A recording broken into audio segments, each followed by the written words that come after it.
Hi, this is Hans Hartman. I'm the co-chair of Visual1st, our conference that will start October 4th and 5th. More about it is on our website, visual1st.biz.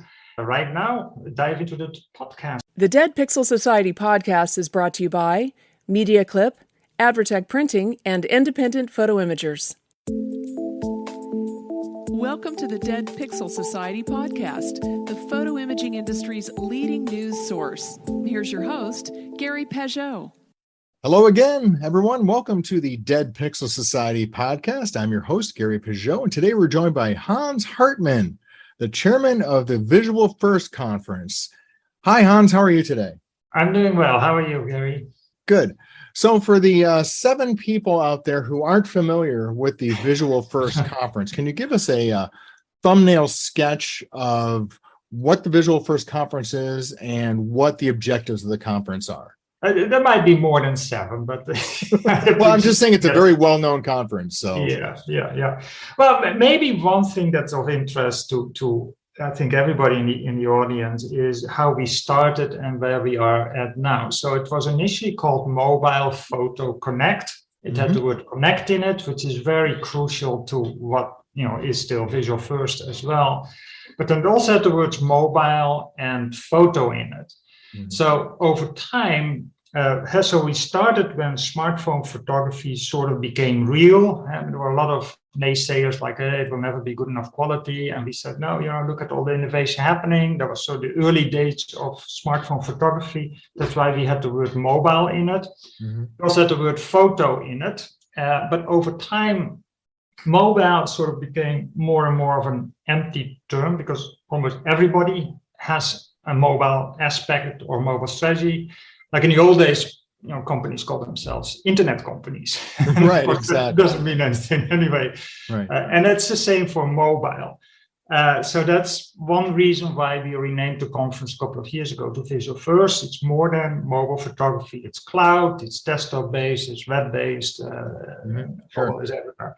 The second one is photography. So we started very much with photography only, but over time,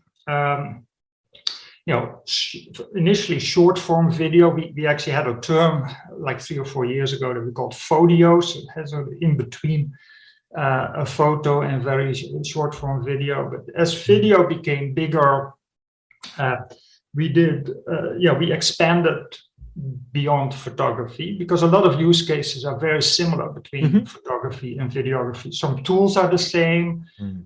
Sometimes there are different tools by the same vendor. So, video is part of it, although in reality, the majority of what we're focused on is still photography. Sure. So that's why we renamed the conference to Visual1st. And I think the best way to describe it, it's bringing together sort of 2 completely different worlds.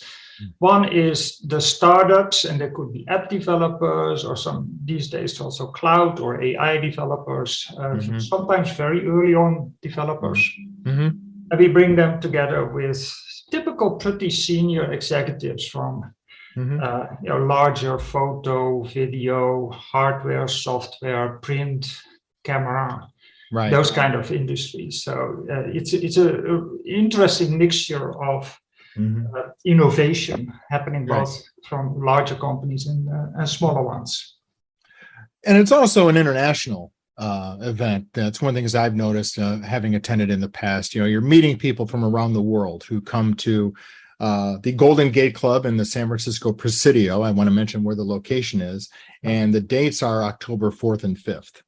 Yeah, very much so. And over time in the last 2 years, we had to do a hybrid conference. And of course, at that time, there was really a large contingent of also Europeans. We did it at a time, early morning, specific time, so also folks in Europe could join.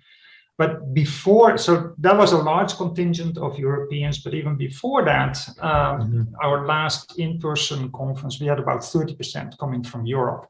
Yeah. So it's really, I would say it's a cross-Atlantic kind of conference with the best of breed from Europe and North America. So the dates, the content of the program is similar to what it was 2 years ago, about a day and a half, correct? Yeah. Can you kind of walk us through the program itself, the key topics and subjects that are going to be exposed, because as usual, there's some new things being introduced. Yeah.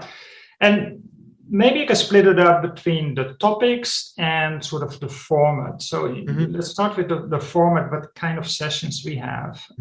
In fact, so the program starts at 1:30 on, I think it's a Tuesday. And actually before sort of the pre-conference, we have what is now becoming a tradition. We have had that once or twice before in a physical format and then also in hybrid format, what we call a Women in Imaging luncheon. So we very much invite the female attendees to get together, and they do apparently a great amount of networking, and they really like that. So that's sort of a kicking off before the conference starts. Okay. Then the format itself. So we have maybe 3 or 4 different kind of sessions. So you have fireside chat sessions, which are typically industry luminaries. It's a one-on-one. Actually, it's a one-on-two. So the 2 moderators and 1 industry luminary, and we really dive into a topic that person is very well suited for discussing with. So, for instance, this year we're very pleased to have Rudy Berger from Woodside Capital. Okay. So he will talk about, what are the trends in companies being acquired, right? And what kind of strategies can you have when you think about an exit down the road as a company? So I actually met Rudy for the first time at Visual1st, probably when it was Mobile Photo Connect. So he's a longtime attendee, so he knows the audience very well. Yeah, and it's great to have somebody from an M&A firm who also, he was at MIT, he was at Xerox. He really knows the imaging hardware and software part really, really well. So not that many M&A firms that know the imaging world well. So anyway, he will talk about trends, share data, and make recommendations how to prepare for a possible exit, which of course, lots of companies have that in mind eventually. So that's the fireside chat format. Then we have panels. And panels, we also work with 2 moderators, and they have typically have 4 panelists, not more than that. And the reason why we work with two moderators is it's probably more probing, more deep conversational than some panels you see at other conferences where people show slideshows and one panelist has no. This is really an in-depth discussion around that topic. Right. And most of them is Alexi and Alexi Girard, my co-host of the conference, and myself. But sometimes we also work with external co-moderators to go through that. Sure. And then the third kind of program element we have is what we call show and tell demo. Slots or presentations, and they're highly popular. It's very authentic. It's 4 minutes. Typically, it's the developer or the product owner if it's a larger company, and in 4 minutes they do a live demo. So things can go 4 minutes and no longer. It is 4 minutes on the dot or less. We'll kick them off stage in a very friendly way. But it's lots of fun because it's an authentic kind of happening there. It's also people remember these live demos really well. So it's a great way for us to encourage startups or established companies to show what is really cool and new and what they're working on. And then we have a jury of pretty important folks from the M&A world, from the VC world, and then we also have Anna Dixon from Google, Google Image Search, that gives, the jury then gives awards. So, we give some extra publicity to the award winners after the conference. So kind of like a best of show, best type. Best of show, best technology, and best business potential. And then there is what we call a special recognition award that the jury can give for whatever reason they think somebody stands out there. So that's the third element. And what is new this year at our in-person conference, we have done that in our hybrid ones, is this concept of birds of a feather round table. So we have a limited number of sessions. It's during the lunch. The lunch is pretty long. It's an hour and a half, so we will allow people to do a lot of networking. But half an hour of that we allocate for folks who would like to sit together with like-minded industry peers and dive into a topic that one of our sponsors has a certain topic that we will announce to everybody before the session start, and then can say, hey, you know what? For a day and a half, I'm primarily sitting in the audience and listening to all these, great people on stage. This is my chance to ask questions, to really be involved and share my own opinions. So it's more of a smaller group. In parallel, we have maybe 4 or 5 of those sessions during the lunchtime. That is new, because that is one of the things that the feedback I've heard from people who attend Visual1st is they really value that in between session interaction time, that the networking and between session conversations are where they can get a lot of value from. Yeah, our biggest challenge is often, after a break, whether it's a lunch break or mid-morning, mid-afternoon break, get everybody back together into the room. Like, hey, stop your conversation. There will be, actually, after the first day, we have a big reception. Even the second day, we have another reception. There's plenty of networking time, but once people get going, yes, you're absolutely right. Networking is a big part of it. And sometimes it's old friends who they see each other once a year, typically at our conference, and sometimes they make new connections and connect with them as well.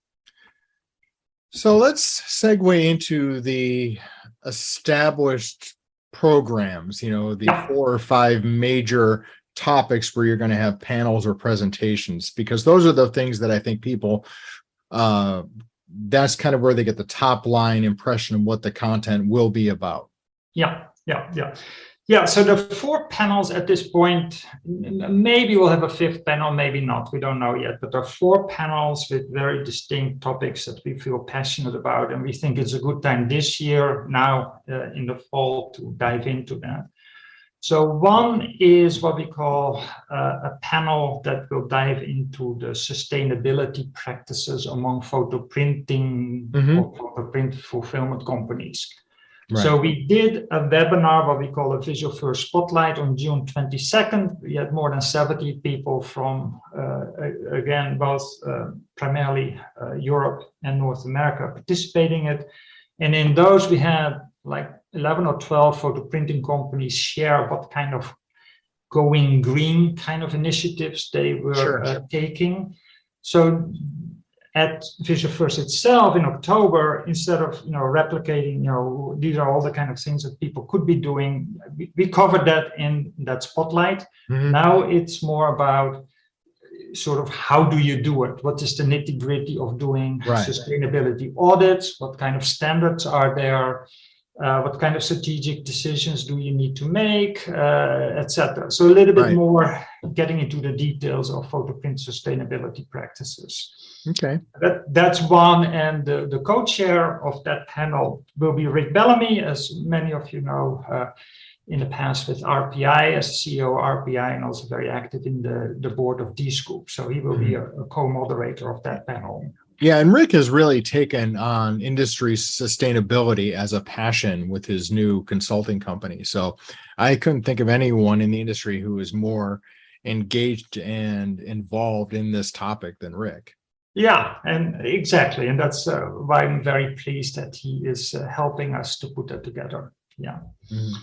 All right, so that's one of the 4 topics. Then there is another topic we feel passionate about, is this whole idea of there are a lot of photo first companies that at some point they decided, hey, you know what? As I indicated earlier, there's also a trend that end users are using more and more video. What kind of video applications or functionality can be added on top of, in addition to photos? So we have, we're talking with several companies who came from that world.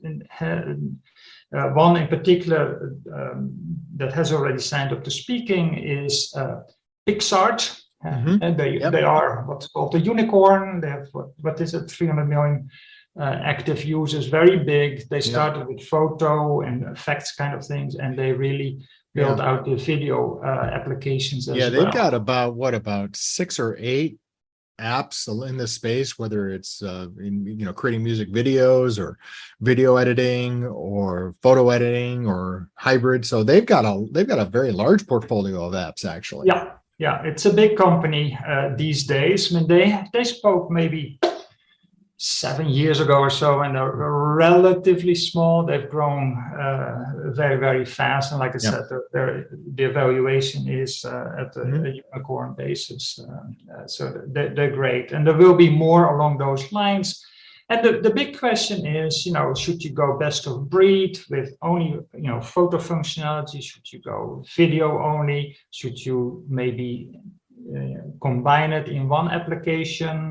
Should it be under the same brand? There are a lot of strategic questions once you start addressing video. But I think what I see throughout our attendees and the companies, everybody is at least thinking about, maybe we should not, if they're coming from the photo world, it's almost, everybody originally, came from the photo world.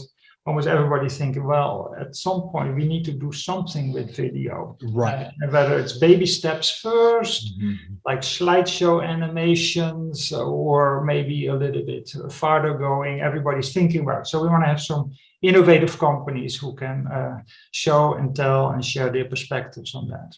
Okay. So that's photos and videos kind of panel. And then we have a panel, and we already made, over the years, it became a bigger theme, and that's the idea of, companies are always thinking about how can I monetize my, my app or my software or my cloud service in different ways. So you can talk about advertisements, or you charge for your software, or you do subscriptions, or licensing, or B2B. There are all kind of ways of monetizing. But what has been a growing area of monetizing is having photo or video creation capabilities that ultimately are used by businesses to sell their products. So it's e-commerce enablement. So last year in our hybrid version, we had Shopify, for instance, talk about what they're doing and how they are enabling the use of photos and videos when SMBs are trying to sell their products. Now we will have 4 folks who are really saying, hey, we came out of the photo and video development app world. Now we are trying to address the needs of companies who want to sell their products. So e-commerce and visuals, that's a theme for that panel. Yeah, and there's been a lot of cross-pollination in that space. New companies popping up to enable that, and also established imaging companies who are getting into that business. So that's really a hot topic right now. There's money to be made. That's brands know that historically, of course. Visuals sell. I mean, how can you sell a product just based on text descriptions? But then, in this day and age, it's not just having a photo there, a product description. It's thinking about videos. It's thinking about user-generated content versus licensed, sort of stuffy stock photography. There are lots of consideration. AR is becoming part of that. So we are exploring sort of what the opportunities are going forward, also to use visual creativity apps for e-commerce. And then the last or the 4th panel, and that one is almost filled up. We have 3 speakers already, and we're very pleased with that panel. And that's around content authenticity. Meaning, how do you know if that photo was really created by so-and-so, or how do you know if so-and-so is selling that photo as an NFT? Are they really the legitimate owner of that photo? Or how do you know if that photo that portrays to be real isn't, an AI synthetic image, and it's sort of a deep fake kind of photo? So, that's a very, very trending topic around authenticity. So we have Andy Parsons, who is with Adobe's Content Authenticity Initiative. It's an industry-wide kind of a standard that they have deployed. how to put ownership and digital rights data inside the images. Another company, we have Eric Wingrovsky. He's the CEO of Steg, that's STEG.ai. And they are encapsulating digital rights not as metadata, but actually on a pixel level embedded into the images or into the videos. So they have a whole perspective on that as well. And of course, yeah, we have image rights, Joe Naylor.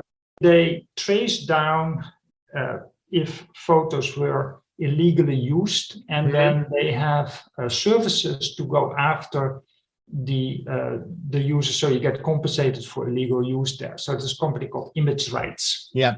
Anyway, and then we'll have a fourth one as well, but that's really a big topic, because I've done a few interviews for the podcast with people in the NFT space, and there's varying levels of enthusiasm there. You know, the folks who are kind of in the art market are very enthusiastic about it, but there's others who are, you know, less sanguine about the possibilities, because they just either don't understand the technology or don't understand, you know, the appeal. So I think that's going to be a very topical and interesting session for a lot of people. Yeah. And it's, just to make clear, it's beyond NFT. I mean, NFT is one way of perhaps, you know, illegally selling something, but it is any image. I mean, you can even have an image on a regular stock photo site. And you know, how do you know that is really legitimate? So there's questions that many brands have when they're thinking about acquiring images, but also folks who creators who want to sell it. They want to make sure that they can actually prove that they're legitimate. You want to retain the copyright. I mean, that's been the challenge for the professional photography space for years, right? Since everything went digital, is how do you retain the rights to something? Yeah, and in the old days, you just had a watermark on it, which could be cropped out, but that's another. Yeah, so technology has helped out. And then a sort of a second theme that we threw in there is also the deep fake kind of question. Right. You know, if it's a deep fake or not. It's a synthetic imaging discussion. So it's, I can't wait to have that discussion with these, what will be the three I already know, but there will be four fabulous panelists who can dive into that topic. So once again, the event is October 4th through the 5th, a day and a half, at the lovely Golden Gate Club in the San Francisco Presidio. Why do you keep going back to that space? Is this something that the attendees really are fired up about? Well, the short answer is we have no choice. We would be beaten up by our audience if we were to go like a boring hotel or something like that. It's a fabulous location. It's for those who have never been or don't know the Presidio in San Francisco. It's a former army base. All the buildings are in the authentic stage. There's a big Pixar campus there. And the latest thing, well, actually two things. The latest and greatest is a very innovative urban park that's built over a freeway that just opened, like in walking distance from our venue. That just opened a couple of I think it was under construction the last time I was there. Yeah, it was all earthquake. That whole freeway had to be sort of rebuilt for earthquake preparedness, and then they built a whole urban park on top of it in the natural surroundings. That's great. The other thing, for those who are really into it, at the end of the week that our conference is in, so that would be October 7th and 8th, is what's called Fleet Week in San Francisco. That's when the Blue Angels and lots of, you know, anybody who's into airplanes and airplane shows, that will be happening, and that will be happening right sort of above or sometimes under the Golden Gate Bridge, where the Blue Angels fly under it there. So if you're into that, you just stay a couple of days later. You can enjoy Fleet Week as well. Awesome. Well, where can people go to get more information about Visual1st? Yeah, it's Visual1st. So that's the visual is the word, and the number one ST. .biz, and there is the preliminary program, the preliminary speakers, and that's where you also can purchase your tickets. And anybody who has any questions or any suggestions for speaking or topics, we're still relatively early on, so we're all ears and would like to engage with people. And we very much look forward to having that community meet again in person. Can't wait. I know I'm looking forward to it. Well, thank you, Hans, for your time, and look forward to seeing you in October in San Francisco. Likewise. Thank you for listening to the Dead Pixel Society podcast. Read more great stories and sign up for the newsletter at www.thedeadpixelssociety.com.